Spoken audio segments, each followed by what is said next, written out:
और high court का chief justice बना दिया गया है, ये इसको इतना इस तैनाती को इतना गैर मामूली तैनाती सोशल मीडिया पे काफ़ी इस पर बात हो रही है। क्या वजह है? क्या ये कोई मामूल से हटकर चीज़ हुई है?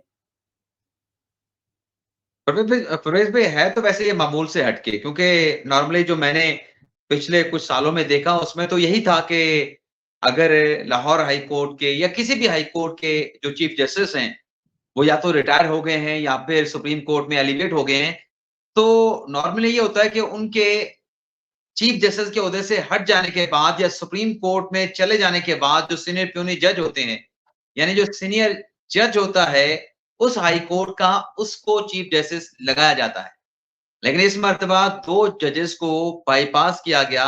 एक जस्टिस शुजात अली खान हैं, दूसरे जस्टिस अली बाकर नजवी साहब हैं, तीसरे नंबर पे थी जस्टिस आलिया नीलम साहिबा, जिनका इंतखाब किया गया लाहौर हाई कोर्ट की चीफ जस्टिस के लिए। अच्छा, एक चीज तो ये होगी कि 2 जजेस बाईपास हो गए। दूसरी इसमें जो चीज है कि पहली मर्तबा किसी हाई कोर्ट में किसी खातून जज को चीफ जस्टिस लगाया गया है। तो ये भी इसकी जो है वो आप कह सकते हैं कि अहमियत है, इम्पोर्टेंस है कि पहली मर्तबा कोई खातून जज जो है किसी हाई कोर्ट में वो चीफ जस्टिस जो है वो लगने की उनकी मंजूरी दे दी गई। तो इस वजह से काफ़ी ज़्यादा जो है वो सोशल मीडिया पे इसका जो है वो चर्चा भी हो रहा है और सवाल भी उठ रहा है कि काज़ी फैसल साहब तो सीनियरिटी की बात करते थे, तो वो सीनियरिटी वाला प्रिंसिपल कहाँ पे चला गया? लेकिन यहाँ पे ये भी आप देखें कि ये भी शायद पहली मर्तबा हुआ है कि चीफ जस्टिस के लिए 3 नामों पे गौर किया गया है। इससे पहले तो जुडिशियल कमीशन में सिर्फ एक नाम किसी भी हाई कोर्ट के चीफ जस्टिस के लिए नॉमिनेट होता था, फ्लोट होता था और वही नाम जो है वो जुडिशियल कमीशन से अप्रूव हो जाता था। लेकिन अब की मर्तबा 3 नाम जो है वो दिए गए थे चीफ जस्टिस काजी फाइज़ साहब की जानिब से और तीनों नामों पर अलग-अलग गौर-व-ख़ौज़ करने के बाद जो पूरा फ़ाल है, वो जस्टिस आलिया नीलम साहिबा का नाम निकला है। इसमें कुछ और भी हमारे जो ज़राए से बात हुई है, तो उनकी तरफ से ये बताया गया कि दरअसल जो हमारी अदलिया है ना, इस वक़्त 32 जजेस जो है वो लाहौर हाई कोर्ट में अपॉइंट होने हैं। यानी 32 नशिस्तें जो मुझे ज़राए ने बताया, मैंने उसको कन्फर्म नहीं किया, लेकिन ज़राए के मुताबिक 32 सीटें जजेस की खाली हैं। यानी तकरीबन आधी लाहौर हाई कोर्ट खाली पड़ी है, जहाँ पे अपॉइंटमेंट्स होनी हैं और काफ़ी अरसे से नहीं हो रही।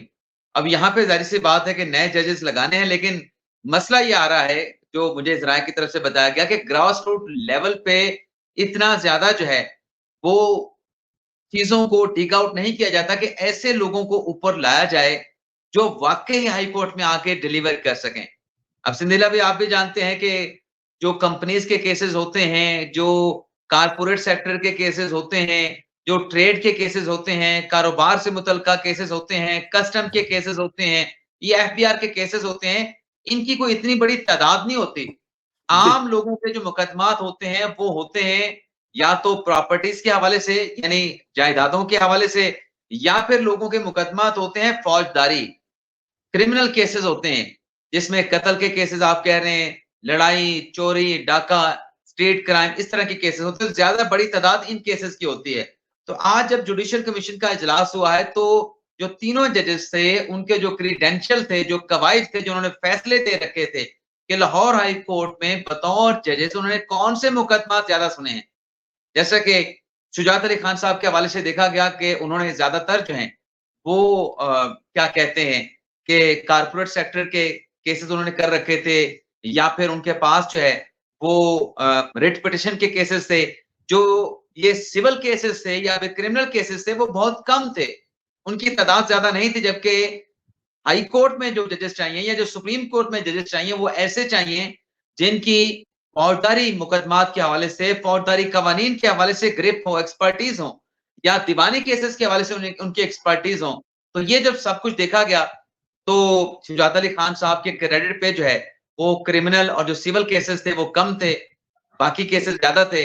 इसी तरीके से बाकर नजवी साहब का देखा गया, उनके भी रिट पिटिशन के फैसले ज़्यादा थे, लेकिन बाकी के फैसले जो है वो कम थे, बाकी केसेज़ कम थे। हालाँकि इसमें ठीक है, जुडिशियल कमीशन में इस बात का जायज़ा लिया गया कि उनके रिकॉर्ड पे कौन-कौन से फैसले हैं और आलिया नीलम साहिबा का रिकॉर्ड देखा गया तो वहाँ पे फौजदारी केसेज़ ज़्यादा थे, वहाँ पे दीवानी केसेज़ ज़्यादा थे और भी उन्होंने बहुत सारे जो है वो एक्सपर्टीज़ उनके पास थी, जैसे कि शवाहिद वीडियो लिंक के ज़रिए कैसे रिकॉर्ड होने हैं, उसके एसओपीज़ भी आलिया नीलम साहिबा ने बनाए। लेकिन बात ये है कि हाई कोर्ट में हाई कोर्ट में मुकदमात लगाने की ज़िम्मेदारी किसकी होती है? वो तो चीफ जस्टिस की होती है, जो चीफ जस्टिस उस वक्त बैठा होगा, उसने केसेस जो है वो तकसीम करके एक जज को दे देने हैं। उस जज ने वही केसेस सुनने हैं, उस जज की अपनी मर्जी तो नहीं है कि वो फौजदारी केसेस सुनेगा या दीवानी केसेस सुनेगा या कंपनीज के केसेस सुनेगा, कस्टम के सुनेगा, एफबीआर के सुनेगा। तो ये मेरी अपनी राय है। बल्कि मेरी राय में तो ये भी था कि सीनियरिटी के एतबार से अगर शुजात अली खान साहब आ रहे थे, तो उनको आना चाहिए था। लेकिन ज़ाहिर-सी बात है कि अब जुडिशियल कमीशन में बहुत सारी चीज़ों को देखा गया और मुत्तफ़िका तौर पे जो है आलिया नीलम साहिबा का नाम जो है वो अप्रूव हुआ है।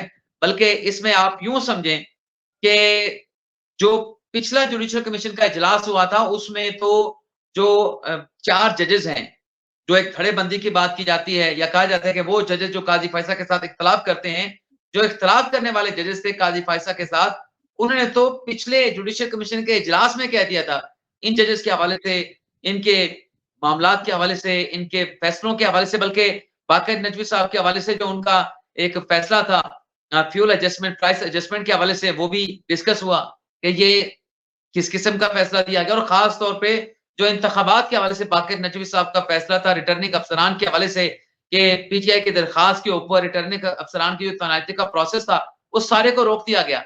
तो जजेस के इस किस्म के फैसले भी देखे गए हैं। तो उसके बाद फिर आलिया नीलम साहिबा का नाम की जो है वो अप्रूवल दी गई है और फिर ये मामला पार्लिमानी कमेटी में जाएगा हतमी अप्रूवल के लिए। अच्छा, एक तो ये आपने बताया कि ये सारा जो प्रोसेस हुआ है जिसके बाद ये नाम जो हुआ है, यही तरीकाकार है या फिर इससे पहले सिंपली जो सबसे सीनियर है वो ही जज होता था?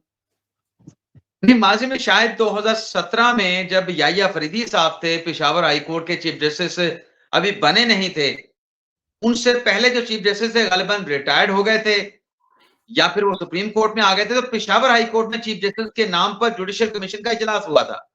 ठीक है। पेशावर हाई कोर्ट के चीफ जस्टिस के लिए जुडिशियल कमीशन का इजलास हुआ था, तो उस वक्त भी जो सीनियर थे, जैसे याहिया फरीदी साहब के, उनको बाईपास किया गया, वो सुपरसीड हो गए थे और फिर याहिया फरीदी साहब को चीफ जस्टिस लगाया गया था। ये जो जुडिशियल कमीशन का इजलास हुआ, इस इजलास के दौरान भी याहिया फरीदी साहब की राय यही आई थी कि अगर किसी जगह पे कोई जज सुपरसीड हो जाता है, उसका जूनियर जो है, वो हाई कोर्ट में चीफ जस्टिस लग जाता है, तो ऐसी सूरत में जो सुपरसीड जिस जज को किया जाता है, उसको चाहिए कि वो रिज़ाइन कर जाए। ये हमें ज़राए से पता चला था कि ये याहिया फरीदी साहब की एक राय थी, उनकी तरफ से कहा गया था। लेकिन हुँ। आज के इजलास में जो 2 जजेस सुपरसीड हुए हैं, उनसे मुतल्लिक कोई डिस्कस नहीं हुआ कि वो रिज़ाइन कर जाएँ, बतौर जज हाई कोर्ट में कंटिन्यू रखें, ऐसी कोई बात नहीं हुई। अब ज़ाहिर-सी बात है कि जब आपका जूनियर जज जो है वो प्रमोट होके चीफ जस्टिस बनेगा, तो फिर उस जज की अपना फैसला होगा, उसका अपना डिसीजन होगा कि उसने एज़ ए जज कंटिन्यू करना है या फिर वो जो है वो मुस्तफ़ी होने का फैसला करेंगे। वो जज साहब का अपना फैसला होगा। जुडिशियल कमीशन के अंदरूनी कहानी की बात करें तो वहाँ पे ऐसे डिस्कस कुछ नहीं हुआ कि वो रिज़ाइन कर जाएँ। ये भी तो हो सकता है कि उनको सुप्रीम कोर्ट में ले जाया जाए। नहीं, सुप्रीम कोर्ट में नहीं आ सकते। सुप्रीम कोर्ट में परवेज़ भाई जो तादाद है 17 जजेस की मुकम्मल हो चुकी है ठीक है। और ग़ालिबन जो मेरा अंदाज़ा है, वो अगले जज हमारे रिटायर होने वाले काज़ी फ़ाइज़ा साहब हैं, जो कि जी। 25 अक्टूबर 2024 को रिटायर्ड होंगे। तो उनके बाद अगर जुडिशियल कमीशन के इजलास में उनका नाम जो है वो कंसीडर के लिए आए, वो अलग बात है। लेकिन यहाँ पे चलें, आपने एक और सवाल उठाया। काज़ी फ़ैसल साहब के पास तो के बाद तो चीफ जस्टिस मंसूर अली शाह साहब ने बनना है। जी। तो मंसूर अली शाह साहब ने भी हमारे ज़राए के मुताबिक जब प्रीवियस इजलास हुआ था जुडिशियल कमीशन का, उसमें जो बाक़िर नज़वी साहब हैं, उन्हें सुप्रीम कोर्ट में लाने की मुखालफत की थी। आपको ठीक है। याद होगा कि सुप्रीम कोर्ट में जो 3 जजेस अपॉइंट हुए थे, उसके लिए 3-3 नामों के 3 पैनल आए थे। एक में मलिक शहजाद अहमद साहब थे, उनके साथ शुजात अली खान साहब थे और बाक़िर नज़वी साहब थे। तो तीनों के नाम पे गौर हुआ था, तो काज़ी फ़ाइज़ा के बाद जो 3 सीनियर जज हैं और रिटायर्ड जज जो सुप्रीम कोर्ट के जुडिशियल कमीशन के रुकन हैं, उनकी तरफ से ये कहा गया था कि मलिक शहजाद साहब को वहाँ पे रखा जाए और जो बाकी जो अपने शुजात अली खान साहब हैं, बाक़िर नज़वी साहब हैं, उनको छोड़ के जो चौथे नंबर पे हैं शाहिद बिलाल साहब और जस्टिस आलिया नीलम साहिबा, उनको सुप्रीम कोर्ट में लाया जाए। अब चूँकि मलिक शहजाद साहब सुप्रीम कोर्ट के जज बन चुके हैं, तो पिछली जुडिशियल कमीशन के इजलास में इन दोनों नामों की मुखालफत सामने आई थी। तो आज फिर आलिया नीलम साहिबा के जब क्रेडेंशियल देखे गए, उनके फैसले देखे गए, तो फिर उनके नाम के ऊपर मुत्तफ़िक़ा तौर पे फैसला हुआ है कि आलिया नीलम साहिबा ही लाहौर हाई कोर्ट की चीफ जस्टिस होंगी। अच्छा, यहाँ पे जजेस का इत्तेफ़ाक है, अपना क्या कहते हैं परवेज़ भाई, लेकिन वो मखसूस नशिस्तों वाला केस भी है। वहाँ पे जजेस में बहुत ज़्यादा स्प्लिट नज़र आ रहा है, या यूँ कह लें कि जो राय है उसमें बहुत ज़्यादा इख्तिलाफ़ नज़र आता है। उसमें काज़ी फ़ैसल साहब जो हैं, वो अगर दाएँ साइड की बात कर रहे हैं तो मुनीब अख्तर साहब लेफ्ट साइड की बात कर रहे हैं। लेकिन मंसूर अली यहाँ शाह पर साहब वो अपनी बात करते हैं। तो ये यहाँ पे इस देखें कि यहाँ पे तमाम जजेस ने इत्तेफ़ाक किया। जो मैं बताना चाह रहा था कि मखसूस नशिस्तों में फुल कोर्ट बैठा है, वहाँ पे इत्तेफ़ाक नहीं है, लेकिन इस अपॉइंटमेंट के ऊपर तमाम जजेस ने इत्तेफ़ाक किया, तमाम अरकान ने इत्तेफ़ाक किया, इवन के अटॉर्नी जनरल, वज़ीर कानून, पाकिस्तान बार काउंसिल के नुमाइंदे, जो प्रोविंशियल बार काउंसिल के नुमाइंदे हैं, जो पंजाब के लॉ मिनिस्टर हैं, उनकी तरफ से भी इत्तेफ़ाक सामने आया। उनकी तरफ से बिल्कुल, भी एतराज़ नहीं आया। मुझे ये बताएँ कि चलें बाकी सारे जो 16 जजेस हैं उनके बारे में तो सवाल नहीं करता, लेकिन काज़ी फ़ायज़ साहब के बारे में ये सवाल बनता है कि माज़ी में तो वो सीनियरिटी की लकीर पीटते रहे हैं। तो अब इस फैसले जैसे आप बता रहे हैं कि वहाँ पर उनका भी इत्तेफ़ाक है इस पे आलिया साहिबा पे, तो वो अपने उस जो सीनियरिटी वाला जो चूरन लफ़्ज़ शायद सख्त हो जाए, चूरन बेचा करते थे, अब उसको कैसे कन्वर्ट करेंगे? कोई यू टर्न या कोई इसकी कोई हमें मकसद समझाएँगे या आने वाले वक़्त में क्या समझते हैं? और आप जो सारा दिन कोर्ट में होते हैं, यार दोस्त बैठ के बात करते हैं, तो इस पे क्या बात हुई काज़ी साहब के इस रवैये पर?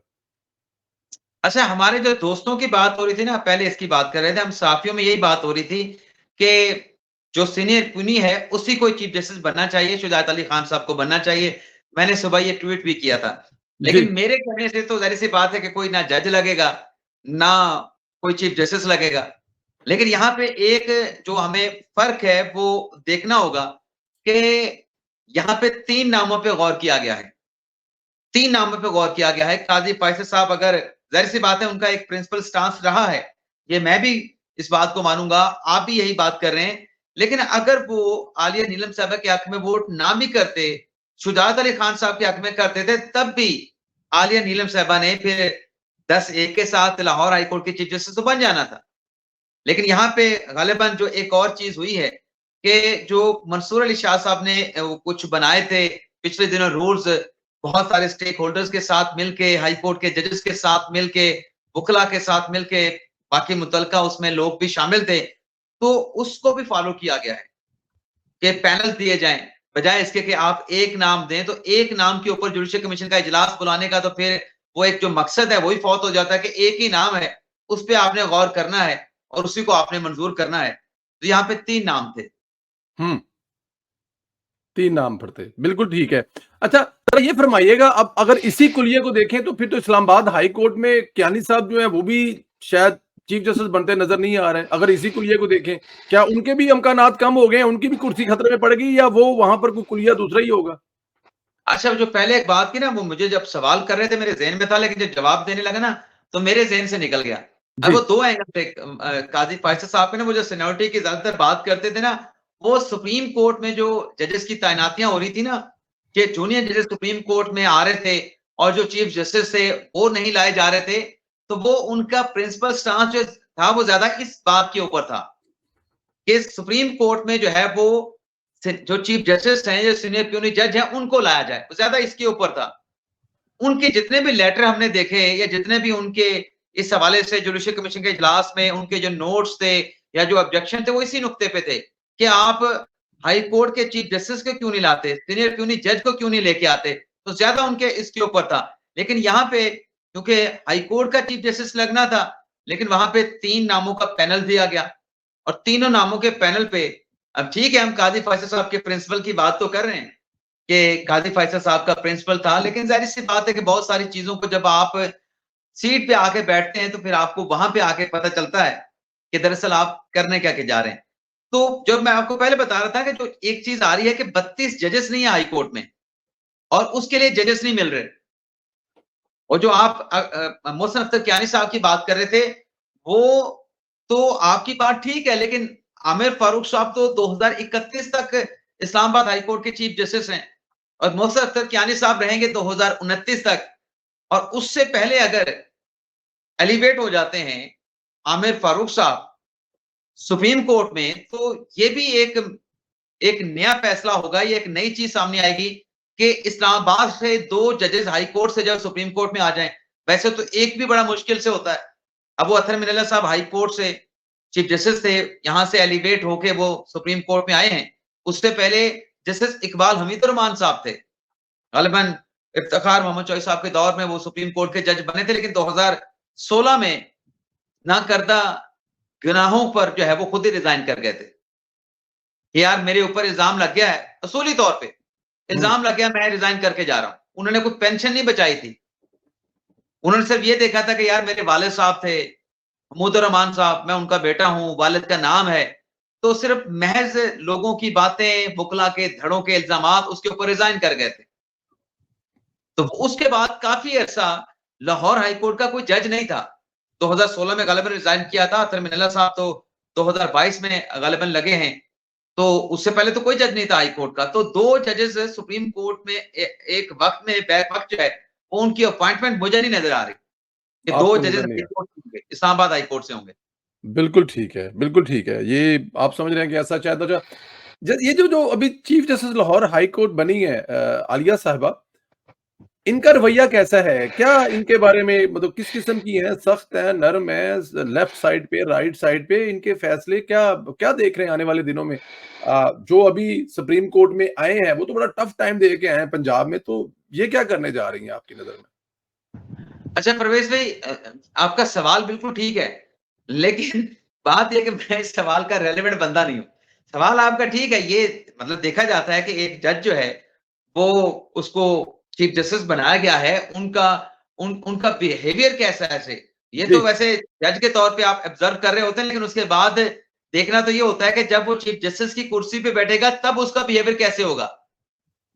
बाज़ राइट, औकात हमने ये भी देखा है कि जो जजेस होते हैं, वो जो एज़ ए जज अपनी सीट पे बैठे होते हैं, उनका टेम्परामेंट कुछ और होता है। लेकिन जब वो बड़े मनसब पे जाते हैं, चीफ जस्टिस की कुर्सी पे जाते हैं, तब वो अपने आप को बड़ा कंपोज़ करते हैं। आप काज़ी फ़ैसल साहब की मिसाल ही ले लें। मुझे ये देनी पड़ी, एक और मिसाल है, मैं वो देना नहीं चाह रहा। ठीक है। वो मैं देना नहीं चाह रहा, एक और मिसाल भी है। तो काज़ी फ़ैसल साहब जब इससे पहले चीफ जस्टिस नहीं बने थे, तब वो अदालत में उनका जो प्रोसीडिंग वो जिस तरीके से कंडक्ट करते थे, तब उनका टेम्परामेंट कुछ और था। अब वो चीफ जस्टिस हैं, तो हम देखते हैं कि वो कोशिश करते हैं कि कोर्ट को भी लेके चलना है, इदारे को भी लेके चलना है, बहुत सारे फ्रीकैन को भी लेके चलना है, तो अब वो सबको साथ लेके चलने की बात होती है। और वो टेम्परामेंट, उस टेम्परामेंट को भी कंट्रोल करना, बहुत सारी बातें अभी आप देख रहे होंगे इसी मखसूस नशिस्तों के मुकदमात में कि दाएं-बाएं से बहुत ज्यादा सवालात हो रहे होते हैं, लेकिन वो खामोश बैठे सुन रहे होते हैं। और जब वो बात करते हैं तो यही कहते हैं कि यार ये तो इस केस से मुतल्लिका बात है ही नहीं, हम इस पे अपना टाइम क्यों ज़ाया कर रहे हैं? राइट, ये तो मुकदमा जो हमारे सामने अपील लेके आया है मखसूस नशिस्तों का, सुन्नी ताक़ काउंसिल की जो अपील है, उसका मुकदमा ही नहीं है। तो हम क्यों यहाँ जजेस बैठ के जो है, वो किसी फरीक का केस बनाएँ या किसी केस के किसी के फरीक के केस को खराब कर दें, तो हमारी ज़िम्मेदारी तो नहीं है। हमने तो हमारे सामने एक फाइल है, उस फाइल का फैसला करना है। तो वो चेंज भी हो जाता है बिहेवियर। एज़ ए जज आपका बिहेवियर कुछ और होता है, लेकिन जब ज़िम्मेदारी आती है पूरे इदारे की आप पे, तो आपका वो टेम्परामेंट और बिहेवियर वो भी चेंज हो जाता है। सही कह रहे हैं आप, होता है, बहुत होता है। अगर कुछ लोग हमें हमारा ये प्रोग्राम सुन रहे हैं, तो एक छोटी-सी मिसाल मैं भी आपको दूँ, 91 से लेके 93 तक लाहौर में एक कॉलेज है, एमयू कॉलेज, बहुत मशहूर कॉलेज है, जो किसी दौर में सिर्फ़ यूनियनबाज़ी के लिए और क्लाशनकोफ कल्चर के लिए बड़ा मशहूर होता था। हम भी उसी दौर के पढ़े हुए हैं, जिस दौर में अरशद अमीन चौधरी, आबद चौधरी, आतिफ चौधरी, ये बड़े नाम होते थे लाहौर के। तो वो जो प्रिंसिपल बने थे ज़फ़र इकबाल चीमा साहब उनका नाम था। तो वो लंबी-लंबी दाढ़ी थी, सलवार पे ऊपर पहुँचे टंग, तो हमारे बड़े अच्छे दोस्त होते थे, हम समझते थे। उल्टे-सीधे काम तो कभी-कभार हम कर भी लेते थे, तो वो हमें सेफ कर लिया करते थे, सीधे द तो जब वो प्रिंसिपल बने तो हम बड़े खुश हुए। हमने कहा यार बंदा अपना प्रिंसिपल आ गया, मौजें होंगी, कॉलेज हमारे अंडर आ गया। उन्होंने पहले दिन ही हमें बुलाकर उन्होंने कहा कि शट अप की कॉल दी कि अब मैं बन गया हूँ प्रिंसिपल, अब वो भर्ती नहीं रही हैं। अब इस कॉलेज को मैंने भले उन्होंने कहा तुम जैसे लोगों से हमें इसे पाक करना है। खैर एनी हाउ वो कॉलेज अब यूनिवर्सिटी बनने जा रहा है। उस कॉलेज में उन्हीं के दौर में जिसमें आम स्टूडेंट आने का नाम नहीं लेता था, उन्हीं के दौर में लड़कियों की एमए इंग्लिश की क्लासेस शुरू हुई थी और आज मैं उस कॉलेज में एक टीचर है, उनका प्रोफेसर है, मैं उनका इंटरव्यू करने गया था। तो मैंने जब अपने कॉलेज को देखा तो मैं खुद हैरान हो गया था कि वहाँ पर शायद 70% लड़कियां और 30% लड़के थे। तो ये आप ठीक कह रहे हैं कि ये जो जब अपग्रेडेशन होती है उसके बाद उनका बिहेव वही रहता है, तब्दील होता है, कैसे जाता है, तो ये वक्त बताता है। बट चले, अब मुझे जरा थोड़ा सा आगे चलें इससे, लाहौर हाईकोर्ट से। काजी साहब तो चाहते थे कि ये महसूस नशिस्तों पर फैसला जो है वो एक आध वीक में हो जाए, लेकिन क्या वजह है कि इसको एक हफ्ते के लिए मतलब इसको आगे कर दी, तारीख डाल दी? परवेज भाई, इस पे वैसे ना तरह-तरह की आप भी सोशल मीडिया पे चीज़ें सुनते होंगे करते कि भी ये हैं। देखिए काज़ी फैसल साहब जी अक्सरियत खो बैठे हैं, फलाँ हो गया है, ये हो गया है। अब ज़ाहिर-सी बात है कि वो जो लोग ये सब कुछ कह रहे होते हैं, उनके पास कोई ऐसी चीज़ होगी, कोई गिदड़ सिंगी होगी पंजाबी च कहंदे ना, जिहदे नाल ओ देख लेंदे ने भी किहड़े जज काज़ी फैसल दे नाल ने ते किहड़े उन्हां दे नाल कोई नहीं, या किहड़े उन्हां दा साथ छड्ड गए ने। उन्हां ठीक है। कोल है। अब आप इसको एक और एंगल से देखें। जब ये शुरू मुकदमा हुआ था, तब तो डेली बेसिस पे अदालती कार्रवाई का आगाज़ हुआ, जब फुल कोर्ट बनी थी। पहले तो मंसूर अली शाह साहब का 3 रुकनी बेंच था ना, लेकिन जी। जब ये फुल कोर्ट बना, तब तो डेली बेसिस के ऊपर कार्रवाई का आगाज़ हुआ। वकीलों से कहा जा रहा था कि जल्दी अपने दलाइल का इख्तिताम करें, हमने इस केस का फैसला करना है। काज़ी फैसल साहब ये कह रहे थे ना, तो उस पे एतराज़ किसको था? किसको एतराज़ था कि इस केस का फैसला जल्दी होने जा रहा है? दलाइल जल्द कंक्लूड करने की बात की जा रही है। एक ही पार्टी कहती थी, तहरीक-ए-इंसाफ, उबलीग सुन्नी इत्तेहाद कौंसिल वाले, कि भई इतनी जल्दबाज़ी क्या है? ये जल्दी में क्यों दलाइल सुनने जा रहे हैं? जल्दी में केस क्यों डिस्पोज़ ऑफ किया जा रहा है? अब आप देखें, ज़ाहिर-सी बात है कि जब फुल कोर्ट बनती है ना अपना परवेज़ भाई, पूरा का पूरा सुप्रीम कोर्ट का काम ठप हो जाता है और कोई मुकदमा नहीं चलता। बेशक ये हम देखते हैं ना सुप्रीम कोर्ट में 9:30 बजे से लेके 11 बजे तक अदालत लगती है, 11:30 बजे ये केस लगता है। ठीक। लेकिन वो जिस तरीके से केसेज़ की सुनवाई होती है ना, वो परवेज़ भाई नहीं होती। जो हुँ। पूरा वक़्त एक केस को मिलना होता है, वो नहीं मिलता। क्योंकि जजेस के ज़हन में भी, आप जिस सीट पे अभी बैठे हैं, आपके ज़हन में ये हो कि मैंने यार रात को निकल के दूसरे शहर में पहुँचना है, तो कहीं न कहीं आपके ज़हन में वो सवाल होता है कि यार मैं जल्दी से निकलूँ और अपने सफ़र को रवाना हो जाऊँ ताकि वक़्त पे वहाँ पे पहुँच जाऊँ। ठीक। तो वही जब जजेस बैठे होते हैं ना 11:30 का सोच के यार हमने वो केस करना है, तो वो 11:30 बजे वाला जो प्रेशर होता है फुल कोर्ट का या एक मखसूस निशस्तों के मुकदमे का, तो वो जजेस के सरों पे, और साथ में 10-15 केसेस लगे हुए हैं, तो जजेस ने वो सारी कॉज़ लिस्ट उसको एग्ज़ॉस्ट करना है। अब जिसको 10 मिनट मिलने हैं, वो जब इस तरह का बड़ा केस लगा होगा तो उसको 2-3 मिनट भी नहीं मिलेंगे। ठीक। क्योंकि जब ऐसा केस ना लगा हो तब तो आपका बेंच 2 बजे तक भी चलेगा, ढाई बजे तक भी चलेगा। लेकिन जब इतना बड़ा केस लगा होगा तो आपने साढ़े 11 बजे तक उसको कंक्लूड करना है पूरे बेंच को। पूरे रोस्टर का रोस्टर आपने एग्ज़ॉस्ट करना है। तो फिर आप अंदाज़ा कर लें कि वो कितनी तवज्जो उन केसेस पे होती होगी, या उन तमाम केसेस को कितना वक़्त अदालत में मिलता होगा। अब जब ये केस फ़ास्ट ट्रैक पे था तब भी एतराज़ था। अब ज़ाहिर-सी बात है कि इस केस के लिए बाकी केसेस को पेंडिंग तो नहीं रखा जा सकता, कोर्ट भी चलानी है। अब हफ्ते में 1 दिन 2 दिन रख लेते हैं और उसके बाद केस जो है वो अगले हफ्ते पे चला जाता है। अब ये एतराज़ है, अब ये सोशल मीडिया पे कहते हैं जी काज़ी फैसल साहब जो है वो अक्सरियत खो बैठे हैं। वो लूज़ कर बैठे हैं। असल कहानी अक्सरियत ये होती है खो पीछे। और वो अब टाइम गेन कर रहे हैं ताकि अपनी मेजॉरिटी को दोबारा से रिस्टोर कर सकें। अब ऐसे जिन लोगों की मेंटालिटी हो, वो माज़ी में क्या कहते थे? वो माज़ी में कहते थे काज़ी फैसल साहब कॉन्स्टिट्यूशनल जज है, जी। आइन परस्त जज है। आज जी। भी तो वो आइन की बात कर रहा है, कोई कानून की बात तो वो नहीं कर रहा।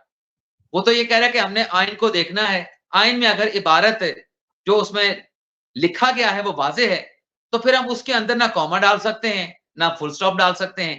अपनी मर्ज़ी की इंटरप्रिटेशन तो फिर नहीं होगी। तो काज़ी फैसल साहब ये कह रहे हैं, तो ये जो आप कह रहे थे ना कि लंबी तारीख क्यों पड़ गई है, तो सुप्रीम कोर्ट भी चलानी है। जब वो डेली बेसिस पे चल रहा था तब भी एतराज़ था उनका। अब अगर वो हफ्ते की डेट पड़ती है तब वो कहते हैं कि नहीं जो मेजॉरिटी लूज़ कर बैठे ने। चलें, ये तो अब ज़रा ये बताएँ कि जजेस को देखते हुए आप क्या देख रहे हैं? ये सीटें जा किधर रही हैं? आपका क्या अंदाज़ा है? अगर कहें कि यार मतलब कि जो हम देखते हैं, जिस किस्म के माहौल मज़े है। की बात है ये जजेस के वैसे ना काफ़ी सारे जजेस अपनी राय दे चुके हैं। ठीक है। मतलब बेंच में 13 जजेस हैं, तो 13 में से काफ़ी नहीं, मतलब ऐसा नंबर है जिसमें जजेस तकरीबन अपनी कन्क्लूसिव राय जो है वो रिमार्क्स की सूरत में दे चुके हैं। ठीक है। उसपे आज बल्कि अटॉर्नी जनरल साहब ने भी कहा, जो बार-बार कमरे अदालत में बात होती है ना, कि आर्टिकल 147 को इन्वोक किया जाए कंप्लीट जस्टिस के हवाले से, मुकम्मल इंसाफ फराहम करने के हवाले से, तो वो अटॉर्नी जनरल साहब ने नुक्ता बड़ा अच्छा रखा है, मंसूर उस्मान अवान साहब ने। अब वो फुल कोर्ट पे है कि उनकी बात को मानते हैं, नहीं मानते। अटॉर्नी जनरल साहब ने अदालत से ये कहा कि ये जो 187 है इसको जरा पढ़ें, इसमें कहा गया है कि एनी केस, और एनी केस का इस्तेमाल हुआ मतलब वो कह रहे हैं कि एनी केस वो होगा जो आपके पास मुख्तलिफ नेचर के केसेस हैं, फौजदारी केसेस है, सिविल केसेस है, आर्टिकल 184, 300 मोटो के केसेस हैं, आर्टिकल 185 या कोई अपीलें मौजूद हैं, तो एनी केस से मुराद तो ये है। आगे ये कहा गया आर्टिकल 187 में कि ज़ेरे इल्तवा केस, यानी जो आपके पास ज़ेरे इल्तवा केस हो, उसमें किसी भी नौयत का हो, आप उस पे आर्टिकल 187 को इन्वोक कर सकते हैं। लेकिन जो मुकदमा अभी आपके पास आया ही नहीं है, उसके खिलाफ अपील ही नहीं हुई, तो आप उसके ऊपर आजादाना तौर पे आर्टिकल 187 का अख्तियार इस्तेमाल नहीं कर सकते। यानी अगर किसी ने आना है तो पहले अपील दायर करे, जब वो ठीक है। अपील आप सुन रहे होंगे तब आप आर्टिकल 187 का अख्तियार इस्तेमाल कर सकते हैं। जब तक अपील नहीं आती, आप ये अख्तियार नहीं इस्तेमाल कर सकते। दलील बड़ी सॉलिड है, वजन भी है, और इस दलील के ऊपर मंसूर अली शाह साहब ने 2 मरतबा ये बात अटॉर्नी जनरल साहब ने की। दोनों मरतबा जो मैंने रीडिंग की, मंसूर अली शाह साहब ने पॉजिटिव वे में अपना सर हिलाया कि हाँ, ये नुक्ता बड़ा अहम उठाया गया है अटॉर्नी जनरल की जानिब से। बाकी आप सवाल क्या कर रहे थे? मैं सवाल में से किसी और तरफ भी निकल जाता हूँ। हुण दोबारा सवाल दस दो। फैसला की होण जा रहा है, फैसला किधर जा हाँ, रही ने हाँ। सीटां, मैं सुन्नी तो अगर हाथ जा आपको रही ने। मेरी अपनी राय है ना, जो मेरी अपनी राय है, मैं ये देख रहा हूँ, जो मतलब जिस पे मैं ज़्यादा श्योर हूँ कि ये सुन्नी इत्तेहाद काउंसिल को तो नहीं मिलने जा रही। मुझे नहीं लगता अच्छा कि जी, सुन्नी इत्तेहाद काउंसिल को मिलेंगी। सुन्नी इत्तेहाद को आपके ख्याल में नहीं मिलने जा रही। अच्छा, चलें, ठीक है जी, सुन्नी इसी इत्तेहाद पे इसको मेरा अंदाजा है, बाकी दीगर सियासी जमातों को मिलनी है या क्या होना है इसका वेकेंट भी नहीं रह सकते। ये लेकिन फैसले सुन्नी में इत्तेहाद फर्क को नहीं पड़ेगा। मिल रही। सुन्नी इत्तेहाद काउंसिल को नहीं मिल रहे। चलें, ठीक हो गया। सुप्रीम कोर्ट में फौजी अदालतों वाला केस भी लग गया है, 4 जुलाई को सुमात है, इसका क्या हवाल है? क्या फैसला मुतवक्का है? फौजी अदालतों वाला केस 8 जुलाई को है। 4 जुलाई को है जो 8 ट्रिब्यूनल बनाए गए थे।